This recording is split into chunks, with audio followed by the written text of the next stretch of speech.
No livro de 2 Reis, no capítulo 2, versículo 1 ao 6, nós lemos na palavra de Deus assim: Quando o Senhor levou Elias aos céus, num redemoinho, aconteceu o seguinte: Elias e Eliseu saíram de Gilgal. E no caminho disse-lhe Elias: Fique aqui, pois o Senhor me enviou a Betel.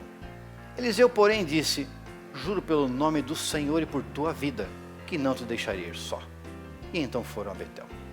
Em Betel, os discípulos dos profetas foram falar com Eliseu e perguntaram: Você sabe que hoje o Senhor vai levar para os céus o teu mestre, separando-o de você? E respondeu Eliseu: Sim, eu sei, mas não falem nisso.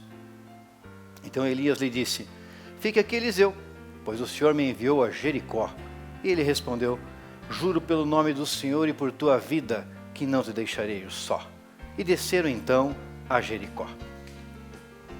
Em Jericó, os discípulos dos profetas foram falar com Eliseu e lhe perguntaram: Você sabe que hoje o Senhor vai levar para os céus o seu mestre, separando-o de você? E respondeu Eliseu: Sim, eu sei, mas não falem nisso. Em seguida Elias lhe disse: Fique aqui, pois o Senhor me enviou ao rio Jordão. E ele respondeu: Juro pelo nome do Senhor e por tua vida, que não te deixarei ir só. E então partiram juntos. Este relato da palavra de Deus para mim é um dos mais poderosos. Aí tem um tremendo agir e mover de Deus sobre a vida de Elias, e uma grande e tremenda fé e perseverança da parte de Eliseu neste episódio. Se continuarmos a leitura deste texto, você vai ver que passaram o rio Jordão e depois Elias deixa a sua capa quando é levado aos céus a Eliseu, que recebe porção dobrada do seu espírito. Todo aquele trajeto em que Eliseu esteve junto de Elias foi recompensado, recebendo a sua capa como um símbolo de que ele havia recebido a porção dobrada tão desejada por ele. Esse texto nos fala, portanto, a respeito de unção. Muitos desejam ter uma tremenda unção sobre a sua vida. A unção de Deus. A unção de Deus é aquilo que pode transformar o meu viver e o teu viver. É a unção de Deus que transforma a minha vida e a sua e nos dá alegria para viver, nos dá disposição, nos dá saúde, nos dá graça. Moisés, quando esteve cheio da unção de Deus, ficou resplandecente. Diz a palavra que o seu rosto reluzia, a tal ponto que ele chegou a colocar um pano que cobria o seu rosto, de maneira que o povo todo não visse aquela luz que havia sobre o seu rosto. A manifestação da glória de Deus chegou a derreter montes, como se fossem cera. Significa que tudo aquilo que está sobre nós, que é maligno, quando vem a unção de Deus, cai completamente por terra. A estátua de Dagon, quando estava lá naquele templo, como diz o relato da palavra de Deus, e a arca da aliança havia sido tomada e colocada diante desta estátua. Essa estátua, no outro dia, pela manhã, já estava caída por terra. Portanto, esse texto fala de porção dobrada do santo e poderoso Espírito de Deus sobre a vida de todo aquele que deseja receber a graça do Senhor. Aqui nós temos Elias como a primeira geração e Eliseu a segunda geração. Primeira geração podemos colocar da igreja moderna, Jesus. E a segunda geração, a igreja. É a igreja eu e você, todos nós que participamos com Cristo Jesus. Ora, Jesus mesmo disse: aquele que crê em mim fará coisas muito maiores do que estas. Ora, se ele, Jesus, disse que nós faríamos coisas maiores do que estas, então ele está fazendo uma analogia, uma comparação com esse episódio, em que Elias, registrada a palavra, temos 7 feitos de Elias, e de Eliseu vemos 14 feitos registrados na palavra de Deus, exatamente o dobro. Portanto, Jesus disse desta maneira, e significa que eu e que você, cheios da graça do Senhor, podemos fazer abundantemente mais. O que acontece hoje em dia é que vemos muitos cristãos estagnados da sua vida espiritual. E o que nos impede de caminhar, de avançar e correr e receber a unção e a graça do Senhor sobre a nossa vida? Muitas vezes, as experiências e vitórias antigas sobre a nossa vida nos ata, nos segura, impede de caminhar. Elias e Eliseu passaram por 4 experiências, as quais todo o povo de Israel também já haviam passado ou experimentado em certa época da sua vida, certa época da história. E nós temos 4 lugares, e esses 4 lugares têm 4 significados. E nós vemos aqui que, primeiramente, Elias disse que ia e foi até Gilgal. E dali não queria que Eliseu o seguisse. Gilgal, quando nós olhamos a palavra de Deus, em Josué capítulo 5, versículo 9, nos fala que é exatamente o momento em que o povo saiu do deserto e está para entrar na terra prometida. Já havia atravessado ali o rio Jordão a pés secos. Então, nesse lugar, Gilgal é dado esse nome porque Gilgal significa revolver, mexer. Quando o jardineiro revolve a terra, ele retira todos os torrões que há naquela terra, para que a terra esteja preparada para receber uma semente. Naquele lugar, Deus diz ao povo que ele revolveu o mal do Egito. Ele removeu, ele retirou tudo aquilo que era do Egito e ele mexeu e muito naquele povo revolveu. Quer dizer, retirou tudo aquilo que era necessário ser retirado para que o povo pudesse viver pela fé.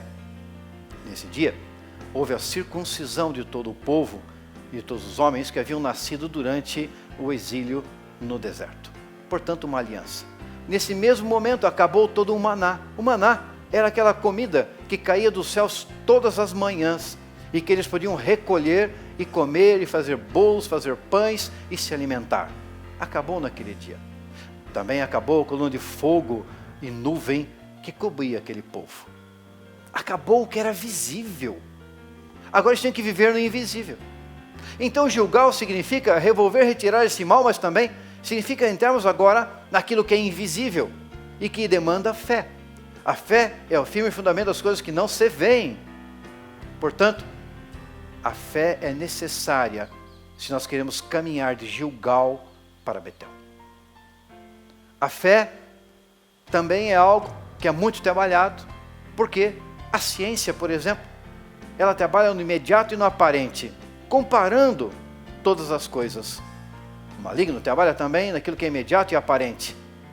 Mas Deus trabalha na nossa fé, naquilo que não se vê. Esperar demanda fé. Quando nós oramos a Deus e clamamos a Ele por algo, não estamos vendo nada, não estamos enxergando nada. Mas a nossa fé está arraigada, está firmada em Cristo que é a rocha. E aguardamos dele a resposta da nossa oração.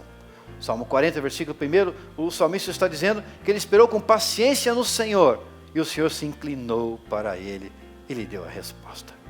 Os princípios do reino de Deus são diferentes do princípio do mundo. Nós semeamos o que é nosso para, pela fé, receber aquilo que é de Deus. Os profetas que estavam ali em Gilgal falaram a Eliseu: fica aqui.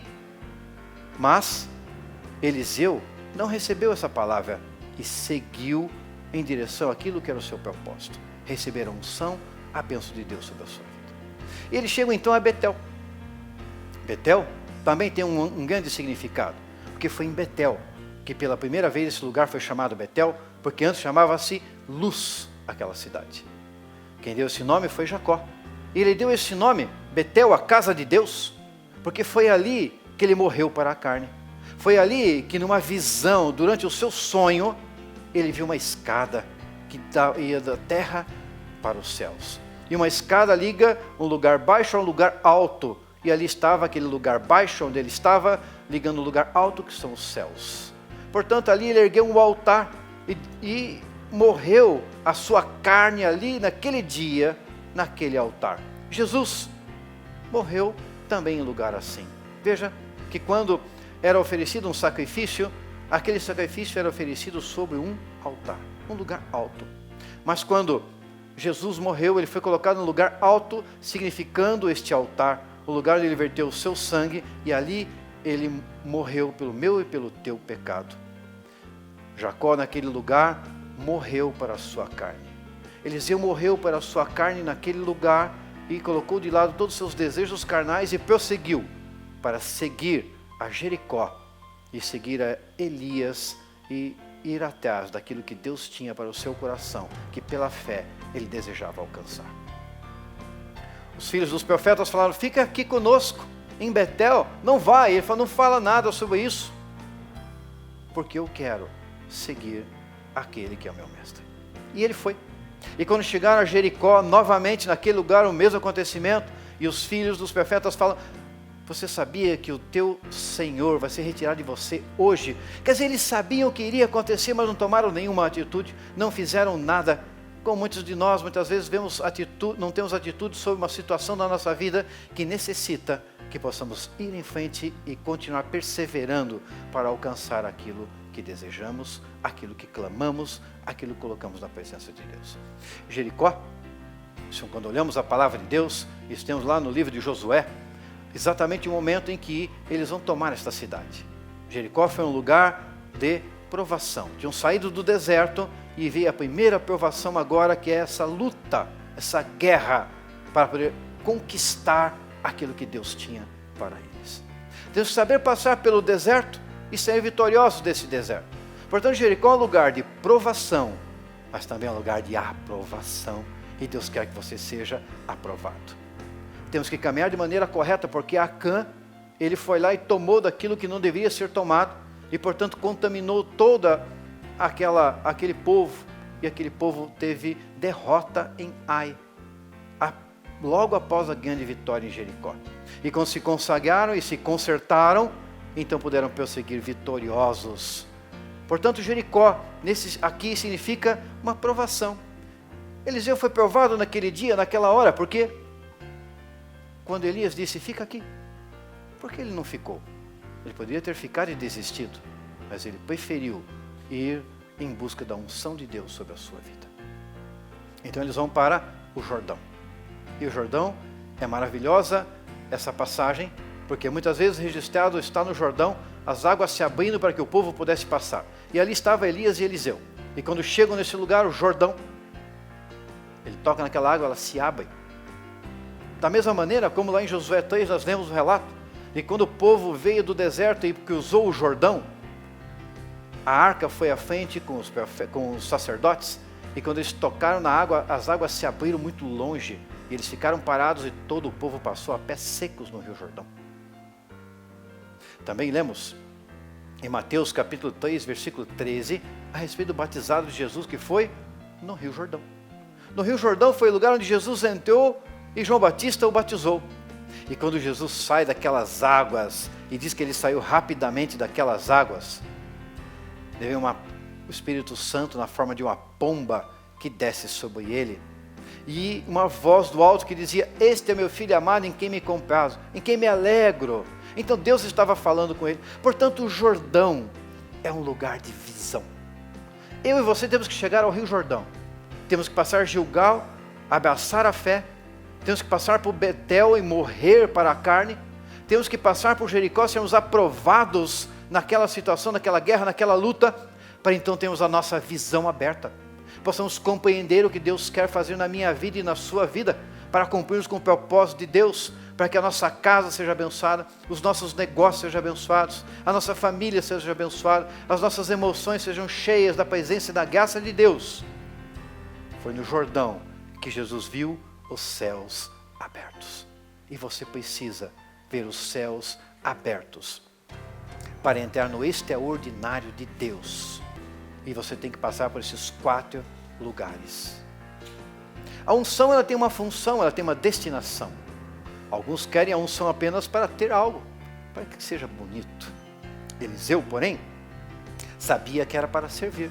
Tanto é que ele fez o dobro de milagres. Se você olhar a palavra de Deus, você verá que existem registrados 13 milagres enquanto Eliseu era vivo. E o 14º, ele aconteceu quando ele já estava morto e um caixão de um morto tocou na sua ossada e ressuscitou. Aleluia! Então Deus cumpriu com aquilo que havia prometido a Eliseu, mesmo depois os seus ossos ainda podiam realizar algo com o propósito de Deus. Aqui na IBNC, nós recebemos uma visão de Deus e uma unção para sarar as famílias e edificá-las da palavra de Deus. Você tem recebido a unção de Deus? Você quer receber a unção de Deus? Qual é o propósito e a visão que você tem, ou que você deseja que Deus lhe dê, para poder desenvolver a sua vida em todos os aspectos? Amado, amada, talvez alguém tenha lhe dito para ficar em Gilgal, mas eu te digo, prossiga a sua caminhada. Viva pela fé. Talvez você esteja olhando a tudo aquilo que seja palpável, que seja visível, que seja real. Mas a partir de Gilgal, você precisa viver por aquilo que você não vê. Confiando que Deus está à tua frente, ouvirá as tuas orações no tempo certo, para que tudo possa acontecer. Cumprirá as promessas sobre a sua vida. Tem que passar por Betel e mortificar a sua carne, os seus desejos, suas vontades, para que impere, para que reine a vontade de Jesus sobre a sua vida. Talvez você já esteja passando por Jericó, aquela provação, aquela dificuldade, aquela luta. Te digo que essa luta, essa dificuldade é para que você seja aprovado, para que você seja abençoado, para que receba da parte de Deus algo tremendo. E enquanto você então entrar no Jordão, o lugar de visão, você poderá contemplar o que Deus tem para a sua família, o que Deus tem para a sua vida, o que Deus tem para os seus negócios, o que Deus tem para o seu ministério. E eu gostaria de orar com você nesse momento, que possa estar em qualquer uma dessas etapas ou desses lugares, assim como Eliseu também passou. Assim como alguém pode ter dito a você, fica aqui, e eu te digo, continue caminhando, seja perseverante como Eliseu foi perseverante, e receba a unção de Deus sobre a sua vida. Oremos. Senhor Deus Todo-Poderoso, eu quero consagrar a Ti agora este irmão, esta irmã, ó Deus, que nos assiste, Senhor. Eu quero pedir ao Deus Todo-Poderoso, que o Senhor possa derramar uma medida de fé sobre a sua vida, para que assim, ó Deus, possa caminhar, ó Deus Todo-Poderoso, conforme aquilo que o Senhor deseja, olhando somente para Ti, exclusivamente para o autor e consumador da nossa fé, Cristo Jesus, sem olhar para os lados, mas caminhando, que possa mortificar toda a sua carne e tudo aquilo que tem sido trazido sobre a sua vida, que seja colocado agora aos pés da cruz de Cristo. Que se porventura está agora numa provação, numa dificuldade, Senhor, alcança-o com a tua mão poderosa. Dá a ela agora um refrigério da tua graça, ó Deus, do teu amor, ó Deus Todo-Poderoso, para que possam continuar a sua caminhada e perseverarem. Sobretudo, Senhor, amplia a visão de cada um de nós, de cada um deles. Que possam compreender, ó Deus, aquilo que o Senhor deseja. Que possa descortinar, Senhor Pai, toda a sua obra sobre a sua vida em todas as áreas, matrimonial, sentimental, profissional, ministerial, financeira. Ó Deus, derrama da tua bênção e da tua graça, que ao receber a visão, também venha a tua unção de bênção e de prosperidade em todas as áreas das suas vidas. Pois nós clamamos em nome do Pai, do Filho e do Espírito Santo, para a tua glória, Senhor. Amém.